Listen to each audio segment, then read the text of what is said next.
जय हिंद। तो आज देखते हैं एक बहुत इंपॉर्टेंट टॉपिक, आर्टिकल 370।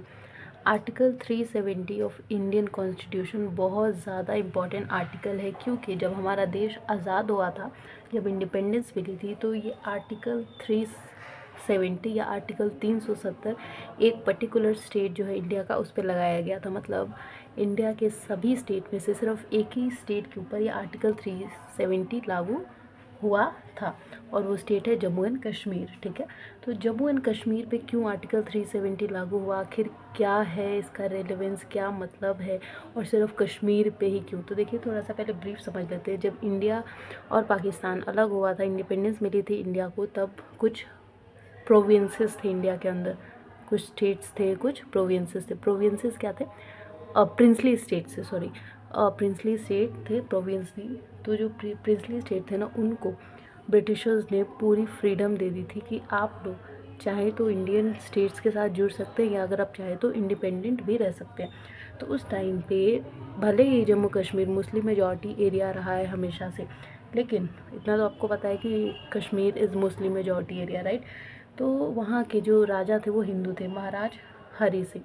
तो उस टाइम पे, अब क्योंकि पाकिस्तान कश्मीर को हड़पना चाहता था, आज भी हड़पना चाहता है, नो डाउट। तो क्या हुआ कि अब उसने हमला करना शुरू कर दिया था कश्मीर पे। तो फिर जो वहाँ के राजा थे कश्मीर के, महाराज हरी सिंह, वो आते हैं उस टाइम पे। सबसे पहले प्राइम मिनिस्टर कौन बनते हैं आज़ाद भारत के? जवाहरलाल नेहरू। तो वो नेहरू जी से कहते हैं कि अब आप हमारी मदद कीजिए, नहीं तो कश्मीर का बहुत बुरा हशन हो जाएगा। तो फिर उस टाइम पे महाराज हरी सिंह जो है एक स्पेशल ऑटोनॉमी साइन करते हैं। स्पेशल ऑटोनॉमी के तहत कश्मीर में अपना गवर्नेंस होगा। गवर्नेंस का मतलब है उसकी खुद की सरकार होगी, खुद का कॉन्स्टिट्यूशन होगा, और कश्मीर के लिए जो भी फैसला लिया जाएगा वो कश्मीर में जो सरकार होगी वो करेगी। तो कश्मीर आज के टाइम पे यूटी बन चुका है।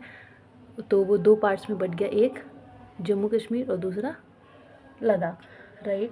तो इन दो चीज़ों में बट गया, जम्मू एंड कश्मीर एंड लद्दाख में। और अब कश्मीर स्टेट नहीं होके यूटी है, एंड यूटीज़ पे सेंट्रल गवर्नमेंट रूल करती है, ना कि स्टेट गवर्नमेंट। स्टेट पे स्टेट गवर्नमेंट रूल करती है, वेरएज यूटीज़ पे हमेशा याद रखिएगा सेंट्रल गवर्नमेंट का अधिकार होता है। तो अब महाराज हरी सिंह जो है इंडिया के साथ स्पेशल ऑटोनॉमी साइन कर देते हैं। और उस टाइम पे जो कश्मीर है, इसका बहुत स्ट्रेटेजिकली भी इम्पोर्टेंस है इंडिया के लिए। क्यों? क्योंकि चाइना, अफ़गानिस्तान एंड पाकिस्तान जैसे जगहों से अपना बॉर्डर शेयर करता है। तो इन तीन जगह से जाहिर सी बात हम ट्रेड कर सकते हैं, हम टूरिज़्म कर सकते हैं, और भी बहुत सारी एक्टिविटीज़ की जा सकती है। तो कश्मीर इंडिया के लिए बहुत ज़्यादा रेलिवेंट स्टेट में से एक है। अब तो हर यूटी है। इंस्ट्रूमेंट ऑफ एक्सेशन जो ऑटोनो साइन किया गया था महाराज हरी सिंह और नेहरू जी के बीच में, मतलब इंडियन गवर्नमेंट के बीच में, उसको कहते हैं इंस्ट्रूमेंट ऑफ एक्सेशन। तो इसमें क्या था? इसमें इसको तैयार किया था उस टाइम पे गोपाल स्वामी अयंगर ने, इंस्ट्रूमेंट ऑफ एक्सेशन। ओन इसमें था इंस्ट्रूमेंट ऑफ एक्सेशन में कुछ शर्तें रखी गई थी कि कश्मीर का अपना कॉन्स्टिट्यूशन होगा, लिमिटेड लेजिस्लेटिव पावर होगी, मतलब कश्मीर का खुद ही लेजिस्लेटिव पावर होगा, भले लिमिटेड हो लेकिन होगा। स्पेशल ऑटोनॉमी दी जाएगी स्टेट को। आर्टिकल 335A ये क्या कहता है? Right and privilege to state permanent resident employ. कि article 35A of Indian constitution कहता था कि कश्मीरी लोगों को प्रिविलेज एंड राइट दिया जाए as a state permanent resident. जो स्टेट के परमानेंट रेसिडेंट है उनको स्पेशल राइट एंड प्रिविलेज मिले, और एम्प्लॉयमेंट अपॉर्चुनिटीज़ उनको जनरेट हो, प्रॉपर्टी राइट्स वगैरह सब कुछ मिले।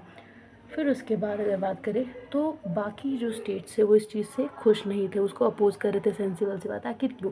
क्योंकि जाहिर सी बात है, अगर कश्मीर का अपना कॉन्स्टिट्यूशन होगा, अपनी गवर्नमेंट होगी, स्पेशल ऑटोनॉमी मिलेगी, तो कश्मीर सब चीज़ से स्पेशल होगा। आप एक एग्जांपल से समझिए, मान लीजिए कि आप स्कूल में आप लोग दो मॉनिटर बनते हैं, एक टीचर के लिए स्पेशल और एक नहीं है।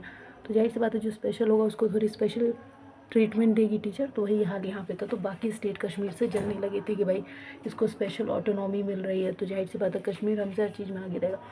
और एक और दिक्कत थी कि यहाँ पे लोग सोच रहे थे इकोनॉमिक डेवलपमेंट होगा कश्मीर के अंदर, जिसकी वजह से बाकी स्टेट बैकवर्ड रह जाएंगे, इंटीग्रिटी मिसिंग रहेगी। इंटीग्रिटी मतलब एकता नहीं होगी अब, क्योंकि कश्मीर को अपना कॉन्स्टिट्यूशन मिल जाएगा खुद का, भले ही लिमिटेड, लेकिन खुद का लेजिस्लेटिव पावर मिल जाएगा, स्पेशल ऑटोनॉमी मिल जाएगी, और state government and president order सब कुछ सपोर्ट मिलेगा कश्मीर को, तो इंटीग्रिटी बनना मुश्किल होगा, एकता बनना मुश्किल हो जाएगा, मिसिंग रहेगा। इंडियन प्रॉपर्टी एंड बिजनेस, और इसके अलावा ये रूल बना कि इंडियन प्रॉपर्टी एंड बिजनेस का कोई भी लॉ कश्मीर के ऊपर अप्लाई नहीं होगा। कश्मीर के अलावा और बाकी स्टेट्स ऑफ इंडिया पे जो इंडियन प्रॉपर्टी लॉ है या कोई बिजनेस लॉ है, ये सब बाकी स्टेट्स पे तो अप्लाई होगा, पर कश्मीर पे नहीं होगा। इसके अलावा एक और सबसे बड़ा ख़तरा आर्टिकल 370 जो कश्मीर को स्पेशल ऑटोनॉमी देता था through instrument of accession treaty, तो उसमें मेन प्रॉब्लम क्या थी, मिलिटेंसी की। सभी स्टेट को, गवर्नमेंट को या लोगों को बहुत ही इस बात का मतलब शक रहता था कि कश्मीर में मिलिटेंसी बहुत ज़्यादा बढ़ेगी। मिलिटेंसी क्या होती है, उग्रवाद। उग्रवाद क्या होता है कि टेररिज्म काफ़ी ज़्यादा इंक्रीज़ होगा, मतलब हो सकता है कि वो क्योंकि मुस्लिम मेजॉरिटी एरिया है तो ज़्यादातर कहीं मुस्लिम चाहें कि भाई हम पाकिस्तान के साथ जुड़ जाए या फिर हम अपना एक और नेशन बना ले, तो मतलब उनको ये डर था कि कहीं वहाँ पे भी जो कश्मीर है पूरा कश्मीरी हर अपना ले एंड उसको भी कहीं अलग से नेशन ना बना दे, ऐसे वैसे मतलब टेररिज्म का बहुत ज़्यादा डर होता था। आर्टिकल 370 जो कश्मीर पे लागू हुआ था उसकी वजह से, किसको, इंडियंस को। इसके अलावा अगर हम बात करें एब्रोगेशन की, एब्रोगेशन क्या होता है, एबॉलिश, पूरी तरीके से ख़त्म कर देना, कैंसिल कर देना। 5 अगस्त 2019 में आर्टिकल 370 कश्मीर से हटा दिया जाता है। 5 अगस्त 2019 को हटाया नहीं जाता, मतलब उस दिन बात चलती है कि यस अब आर्टिकल 370 हटने वाला है। फिर कश्मीर को बाइफरकेट, 2 पार्ट में बांट दिया जाता है, जम्मू एंड कश्मीर एंड लद्दाख। तो जम्मू एंड कश्मीर पे विद लेजिस्लेटिव असेंबली रूल करती है और लद्दाख पे विदाउट लेजिस्लेटिव असेंबली, और ये दोनों यूटी बन जाते हैं। जम्मू एंड कश्मीर एक यूटी और लद्दाख दूसरा। याद रखिएगा, जम्मू एंड कश्मीर पे लेजिस्लेटिव असेंबली रूल करती थी लेकिन लद्दाख पे नहीं। प्रोसेस कैसे हुआ एबॉलिश करने का, तो प्रोसेस ऐसे हुआ कि प्रेसिडेंट का ऑर्डर आया कि भाई यस आर्टिकल 370 अब एबॉलिश होगा, कैंसिल हो जाएगा। फिर पार्लियामेंट्री अप्रूवल दिया गया उस पर। Jammu and Kashmir reorganisation act 2019 बनाया गया, इनेक्ट किया गया। फिर रामनाथ कोविंद उस टाइम पे प्रेसिडेंट थे जब आर्टिकल 370 हटाने का काम चल रहा था 2019 के टाइम पे। 2/3 मेजॉरिटी, मतलब मेजॉरिटी ने लोकसभा एंड राज्यसभा हाउस के दोनों हाउस की मेजॉरिटी ने सपोर्ट किया कि यस आर्टिकल 370 आर्टिकल 370 कश्मीर से हट जाना चाहिए। तो 2/3 मेजॉरिटी के साथ बिल पास होता है एंड 31 अक्टूबर 2019 को finally article 370 of constitution of India from Kashmir gets abolish या एब्रोगेटेड। याद रखिएगा, शुरू हुआ था इसका एब्रोगेशन का काम आर्टिकल 370 का 5 अगस्त 2019 और ख़त्म होता है 31 अक्टूबर 2019 को। फाइनली 370 कश्मीर से ख़त्म हो जाता है। अब इसके अलावा अगर बात करें रीज़न क्या था, तो रीज़न ये दिया जा रहा था कि इंटीग्रिटी नहीं बन पा रही है, एकता नहीं बन पा रही है, मतलब कश्मीर हमेशा अपने आप को महान समझेगा, एटीट्यूड में रहेगा एंड इंडियन गवर्नमेंट को शायद उतनी इंपॉर्टेंस ना दे, इसीलिए इंटीग्रिटी एक थ्रेट माना गया। दूसरा, इकोनॉमिक डेवलपमेंट, बाकी स्टेट्स या गवर्नमेंट भी ऐसे सोच रही थी कि शायद स्पेशल ऑटोनॉमी है, खुद का लेजिस्लेटिव पावर है, तो कश्मीर अपने लिए बहुत सारे काम करके डेवलप स्टेट हो जाएगा और बाकी स्टेट बैकवर्ड रह जाएंगे। मिलिटेंसी या टेररिज्म, ये एक बहुत मतलब मेन ये कारण था आर्टिकल 370 हटने का।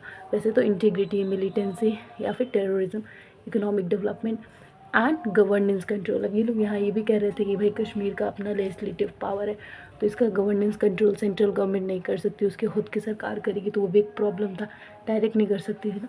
तो ये सारे रीजंस दिए गए, इंटीग्रिटी, इकोनॉमिक डेवलपमेंट, मिलिटेंसी या टेररिज्म और गवर्नेंस कंट्रोल। इसके अलावा central vigilance commission, right to information act. Criticism की बात करें, पॉलिटिकल पार्टीज़ ने अपोज भी किया था, आर्टिकल 370 नहीं हटना चाहिए, ये इंस्ट्रूमेंट।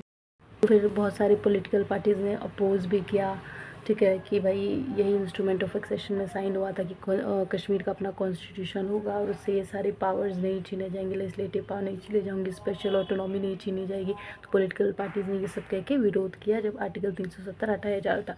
और ह्यूमन राइट्स की भी यहाँ पे क्या हो रही थी, सफ़र हो रही थी कश्मीर के लोगों की, तो ह्यूमन राइट के थ्रू भी वो लोग डिमांड कर रहे थे कि भाई आर्टिकल 370 नहीं हटना चाहिए, पर फिर भी हट गया था article 370 and supreme court case तो फाइल होगा, क्योंकि इतना बड़ा कश्मीर के हाथ से प्रिविलेज चल जाना, इतना बड़ा उसके हाथ से भाई चल जाएगा, तो कोई भी आपके हाथ से चला जाएगा तो आपको भी तो बुरा लगेगा, आप कोशिश करेंगे। तो सुप्रीम कोर्ट में इससे रिलेटेड आर्टिकल 370 से रिलेटेड केसेस भी गए, जैसे एक केस है Shah Faisal and other versus union of India 2019 case. इसके अंदर आर्टिकल 370 से रिलेटेड ये जो भी हो रहा था, एबॉलिश हो रहा था, रीजंस दिया गया, हटाया जा रहा था इंस्ट्रूमेंट ऑफ एक्सेशन, तो इन सब की बात रखी गई। फिर प्रेसिडेंशियल ऑर्डर को चैलेंज किया गया इस केस के अंदर, Shah Faisal and other versus union of India 2019 के अंदर। याद रखिएगा, प्रेसिडेंशियल ऑर्डर को चैलेंज किया गया था। वेल जो सेकंड केस फाइल हुआ था आर्टिकल्स 370 एंड सुप्रीम कोर्ट के बीच में, Manohar Lal Sharma versus union of India 2019, तो इसमें बेसिक स्ट्रक्चर ऑफ कॉन्स्टिट्यूशन को चैलेंज किया गया। बेसिक स्ट्रक्चर कैसे, ये इंस्ट्रूमेंट ऑफ एक्सेशन के थ्रू ही कश्मीर इंडिया के साथ जुड़ा था, राइट। तो ये महाराज हरि सिंह ने साइन किया था उस टाइम इंडिया के साथ, ताकि जो भी वो डिमांड रख रही हैं सारी वो मिले कश्मीर। लेकिन अब यहाँ पे हटाया जाता, मतलब कॉन्स्टिट्यूशन का बेसिक स्ट्रक्चर चेंज हो रहा था। तो Manohar Lal Sharma versus union of India 2019 ये बेसिक स्ट्रक्चर ऑफ कॉन्स्टिट्यूशन को चैलेंज कर रहा था। And Shah Faisal and other versus union of India 2019 residential order को चैलेंज कर रहा था। ये था पूरा आर्टिकल 370 ऑफ इंडियन कॉन्स्टिट्यूशन, कैसे हुआ, कैसे बना था, कैसे क्या हुआ, नहीं हुआ।